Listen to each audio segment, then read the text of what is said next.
let's see what starts happening when this is public, you know. I'm gonna sit down and drink that coffee. I'm gonna start posting up more stuff. I'm gonna do a quick intro. And this is probably my intro. This will probably be my intro because I'm recording right now. So, because this will be short and this is my talk, so I can stop right now. So, my intro is that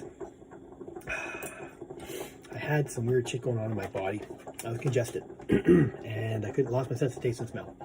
Then I felt like I had a chest congestion thing, right? And it's real fucking hard to find a doctor with it. So, I mean, amen to our socialized medical system, but it got a little bit fucked up. And it's really hard to see somebody, really hard to see a doctor right now. But, unbeknownst to me, there have been strides made in communicating how to find a doctor and getting the information out that you need to see a doctor. So, I didn't realize how it worked at first. But, I lost a pet back in early October. I had to put down Sandy because he was in so much pain, didn't know what to do with it. And I found myself completely unavailable to deal with it. I did not know how to handle these emotions. I could not cry for the life of me. I could not breathe in far enough to cry. Like I literally could not inhale to make the crying start to mourn my pet. I was physically unable to have somebody come to me and offer condolences because it made me start to cry. And I was like, I am not going to cry. I didn't realize I was doing it at the time, but the reason why I was doing it is because I told myself back when I was a kid, I'm not going to cry. So here I am, basically running away from people. They would come in the park, right? Dog walk park, where I've been going to the last 12 years. And in the last 12 years, I'm going there with 2 dogs, right? And they're senior dogs, so nobody's surprised, right? At some point in time, a guy with 2 old dogs is going to be down with 1 old dog, and then he'll have any old dogs. But what was happening in the park, and people see me across the park, and see, I only had 1 dog now. They want to come, give off your condolences, and I wanted to do that. I don't even fucking talk to me. Don't talk to me, don't come near me because I don't want to cry. I don't want to cry because I want to talk about it because I had this issue with crying.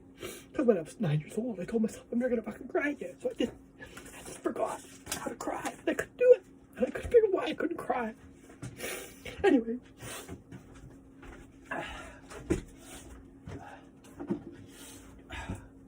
This is supposed to be short, so it's supposed to be an intro to why I started posting these videos. Anyway. Through some serious relaxation techniques, I was able to somehow tap into my memories by fighting the urge to fight or flight, so controlling my cough muscles, and somehow this allowed me to tap into these memories and relive them vividly. And at first I contacted research before they started getting really, really intense, and they were fun, they were interesting. I'm like, this is really cool. So I thought to myself, what the hell's going on? Because I swear to God, I'm not imagining this. I'm having regressive memories. I keep on going up to the dog walk park, walking my dog after I'm, and I'm standing there in the park daydreaming. And once I start walking back down the ramp to the boat, I'm having these musical flashbacks. First, it started musical notes, right? Things were happening in my brain that were triggering memories, and they were all based around musical events happening. The audios, right? The audio of the event. So I contacted a researcher at Wayback. I'm like, listen to this. Like, here's the story. Kind of long-winded. Bear with me, but this is some weird shit happening. What do you think's going on? He never replied what was going on. He said we should strap some EEGs on you and see what's going on. But we're over the Christmas break right now. So before we could get around to doing that, I had the breakthrough on the weekend, which is the bulk of these videos you're about to see.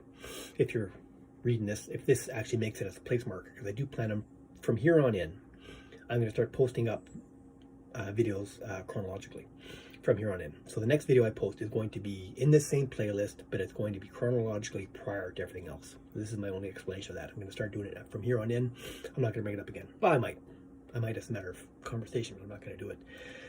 There won't be an explanation there. I'm just going to start posting up videos by the timestamp on the day that I recorded them. I'm going to start posting those up.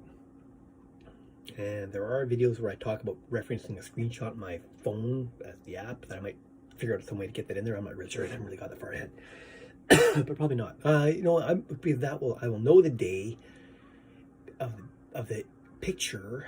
If it's relevant to this, if I think it's relevant to whatever I'm talking about, I might just plop it in there. I have to look at the timestamps, I can look at the video, and that'll remind me what I was talking about. So I might, if I can easily figure it out, it's not too much work, I might put shots, like screenshots I've taken, into the video, but there aren't many of them anyway, so it doesn't really matter. Anyway, this is supposed to be an intro. This is supposed to be a brief intro. So I started having these flashbacks. And then I was having really funny flashbacks. And they're really funny. It was like really weird. I was having the funniest time of my life. I had an absolute blast for like 2 days. I laughed my ass off. And then all of a sudden the memories started going dark. And they were so vivid and they were so dark. I'm like, what the fuck just happened? And then I remembered some very traumatic event as being a kid. I remember an utter betrayal of trust and sheer confusion because I didn't understand what was going on. And I relived it in real time. And that's the videos that are following this. They start going crazy. So this is the playlist Wayback Machine. And that struck me as the better. Once I realized it wasn't only the shit kicking that you're about to witness third hand. It wasn't just that. Once I realized that, I changed the title of the videos from the shit kicking to from the remembering as those three things. Those are key because that's what I'm starting to remember what actually happened, right? The playlist is called the Wayback Machine because it's like I'm on a Wayback Machine. I'm riding a Wayback Machine and I'm experiencing memories in real time, and it's really fucking bizarre. And I've never seen anybody do this before. And I saw this because it's so weird, right? When I had this big flashback, and I'm like, Jesus Christ, I'm actually remembering these things, and I'm mimicking voices, I'm mimicking my own voice. I'm able to recall the voices of people who are in the room. I haven't really been able to figure out who those people are or what's going on, because this is all still, as I'm speaking right now, I still don't know what's going on. I am still don't understand how this is working, why it's working. I have a pretty good idea of what is happening. It's a flight or flight response, and the cognitions are all related to those memories. So I know exactly what's happening with regards to my system. I don't know how it's happening. I don't know how I'm able to do it. But I keep on creating content because I keep on thinking, I keep on talking, I keep on speaking, because now I'm really comfortable talking to the camera, because now I've been doing it for like a month and a half now, so I feel comfortable doing this. And I also feel comfortable that, you know what, with the shit that I've just told everybody in the free world, by opening up these videos and making them public, right, by doing that, I have nothing to hide. And there are some things I don't want to talk about that I do want to hide. And let's see what happens when I get to those memories.